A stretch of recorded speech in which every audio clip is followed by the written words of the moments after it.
നമ്മളിപ്പോൾ ഇന്നൊരു ഉത്സവമാണല്ലോ, ഇതിപ്പോൾ ക്ഷേത്രമായി മാറി.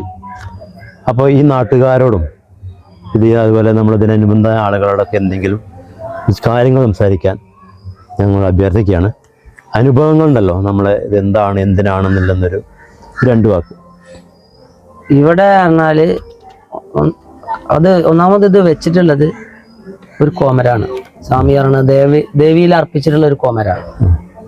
അദ്ദേഹത്തിന്റെ മുഴുവൻ തേജസ് കൂടിയിട്ടാണ് അദ്ദേഹം ഇവിടെ മധുസ്വാമി പറഞ്ഞാല് അതിനായിട്ട് ജീവിച്ചൊരു മനുഷ്യനാണ്. കാരണം ഞാൻ ആളെ കണ്ടിട്ടില്ല, പക്ഷെ ഞാൻ ഇവിടെ തമ്പുരാട്ടിയുടെ മുന്നിൽ നമസ്കരിച്ചപ്പോൾ ഞാൻ കൃത്യമായിട്ട് അദ്ദേഹത്തിന്റെ കഴിവ് ഞാൻ അനുഭവിച്ചിട്ടുണ്ട്. അപ്പൊ അതുപോലെ തന്നെ ഇവിടുത്തെ പൂജകന്റെ ആത്മാമായ സമർപ്പണം, അതാണ് ഈ ക്ഷേത്രത്തിന്റെ ശക്തി. കുട്ടേട്ടൻ അവരുടെ ഈ ശക്തി ഒരു ദിവസം പോലും മുടങ്ങാതുള്ള കൃത്യമായ സമ്പ്രദായിക രീതി, അത് തന്നെയാണ് ഇവിടുത്തെ ചൈതന്യത്തിന്. ദേവി എങ്ങനെയാണോ ഒരു മനുഷ്യൻ ആത്മസ്വരൂപം കൊണ്ട് ചെയ്യാൻ പറ്റുന്നത്, അത് മുഴുവൻ കിട്ടി നിറഞ്ഞിരിക്കുന്ന ചൈതന്യത്തോടു കൂടി ഇരിക്കുന്ന സ്ഥലം.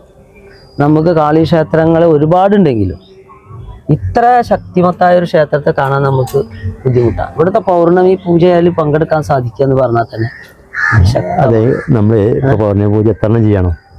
അത് ഇവിടെ നിന്ന് നിർദ്ദേശിക്കണം. അത് ഇവിടെ വരുമ്പോ അവർക്കാണ് അത് മനസ്സിലാവുക. അതിപ്പോ എന്തിനൊക്കെയാ വരുന്നത് എന്ന് അറിയില്ലല്ലോ. കാര്യം പറയുമ്പോ വിവാഹം നടക്കണമെന്നുണ്ടെങ്കിൽ വിവാഹത്തിനൊക്കെ 3 പ്രാവശ്യം ഒരു പൗർണമിയിൽ പങ്കെടുക്കണം. പിന്നെ നമുക്ക് പൊതുവെ കടബാധ്യത മാറാൻ എന്താണ് കടബാധ്യതകൾക്കൊക്കെ കൃത്യമായിട്ട് എന്താവോ ഒരു 6 7 എണ്ണയിലൊക്കെ പൗർണമിയിൽ പങ്കെടുക്കേണ്ടി വരും. ഇത് നിസാരമായ പേടി മറ്റുള്ള കാര്യങ്ങൾ അതല്ലാന്നുണ്ടെങ്കിൽ നമ്മൾക്കൊരു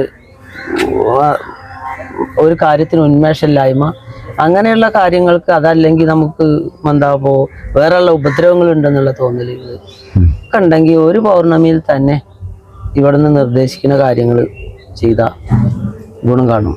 ഇപ്പൊ നമ്മള് പഴയ പോലെ ആളുകളൊക്കെ ബിസിനസ്സിലൂടെയാണ് ഇപ്പോൾ. അപ്പോൾ ആളുകളെ ബിസിനസ്സൊക്കെ